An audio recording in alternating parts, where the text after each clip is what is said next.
Okay, people, so I'm going to try to follow up on that video that I just posted. There's too many comments on there that need some kind of follow-up and address. I think YouTube is a tough crowd, partly because it's filled with computer science-y people as well as hardcore scientists who think they're going to be able to reduce all of world down to the physics of it, as if physics somehow has a monopoly on how people are to understand the question of to what extent are people agents in the world. If someone says to what extent are people agents in the world, and we're not going to throw this huge backdrop of all kinds of context that you already have the critiques for of some free will determinism debate, but instead you're going to ask the question, how are people agents in the world? What is agency? How does agency come to pass? How can people grow and exercise their agency? None of this physics stuff is going to give you, quotes, the answer. You're not going to escape it. See, I think there are some people who they don't realize, I think, what other people are arguing. I want to hear one person who's given me all this criticism. I want to hear just one of you actually give what you think my view is. I bet you can't. I bet you can't. You're going to give some ridiculous position that no one really holds. I think that's what's so funny. I see so many thumbs down. I saw tons of thumbs down by people who they keep trying to argue that it's a different debate, that I'm misunderstanding what Nick said. Did one person really address any of my questions? No. No. You don't want to. The truth is that there's a big, big difference, and this is the truth. There's a big difference between a cause and a motive. And if you're going to simply say that they're all reducible to causes, okay, let's just even force the issue. Let's say you're right. There are no motives. There's no difference between organismal goal seeking and rocks being, pushed down a hill or ping pong balls on water. They're all just the same. Life is no different than the inorganic, and human cultures and language and all of the kinds of complexities of complex systems that depend upon the nervous system, not simply for their representation, but for their creation. See, I think people aren't realizing the difference between the way the nervous system represents reality out in the world and the way the nervous system, through its inward complexity and through social dynamics and through history of communication technologies, has actually created realities. Everything from the fact of the days of the week to calendars to senses of institutions like marriage. And the list would be way too long to get into. Let's just say the person does want to say everything is nothing but causes. Okay, what kind of causes do you mean? Do you mean simply efficient and material cause? Or are you going to include formal and final? I think you're going to have to. I do think I'm happy to share lots of work with people if you're interested in formal cause and final cause. There is a flurry of work right now being done by scientists, by scholars, not reductionist little pinheads who are trying to reduce everything down to a simple formula that helps them sleep at night, but people who are really trying to address the complexity of the world.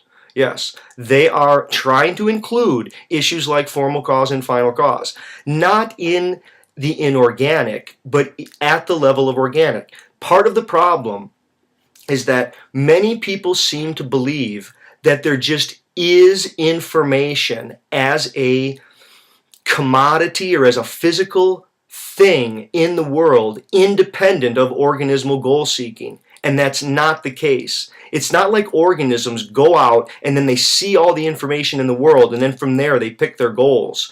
The goals and the values of the organisms actually create certain kinds of information in the environment. That is, the information has data that gets transformed into information only given organismal goal seeking.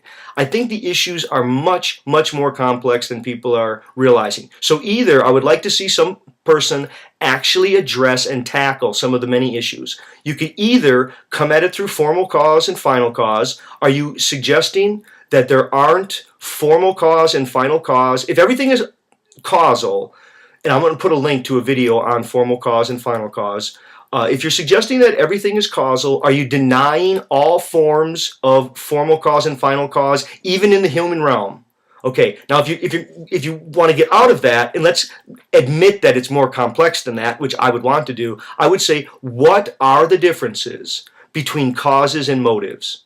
Because I think an identity is, it's not a stable thing in the way that the bulk of the objects, mid-size objects of our everyday experience are. So if you take objects in our everyday experience, objects like rocks and tables and chairs, they seem to have a kind of stability and a permanence and an independence of to our minds. That is, they're there, and they have certain properties that we can weigh and measure.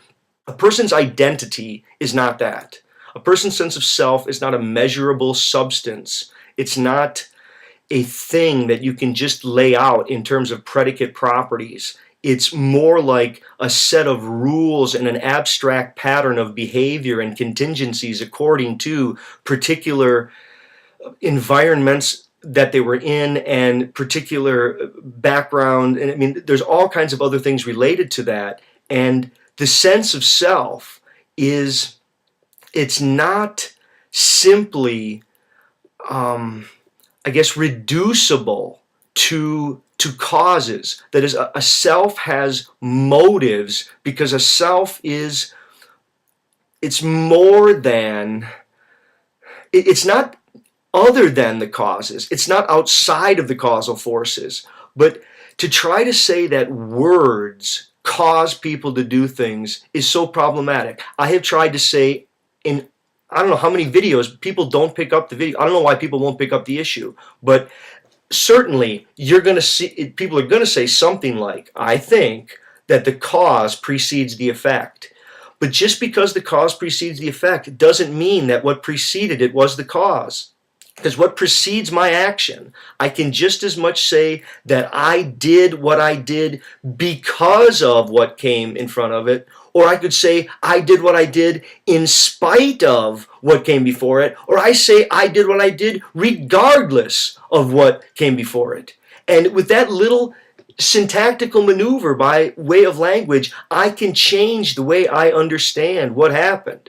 And if you're going to say that, no, there really was a cause that makes people do things, I think you're going to say you're being utterly ridiculous. There are too many causes. There are so many causes, you could never say them all. And because you couldn't say them all, you're going to have to selectively say a couple. And once you say the couple and you omit the other ones, there when you're in the level of motive.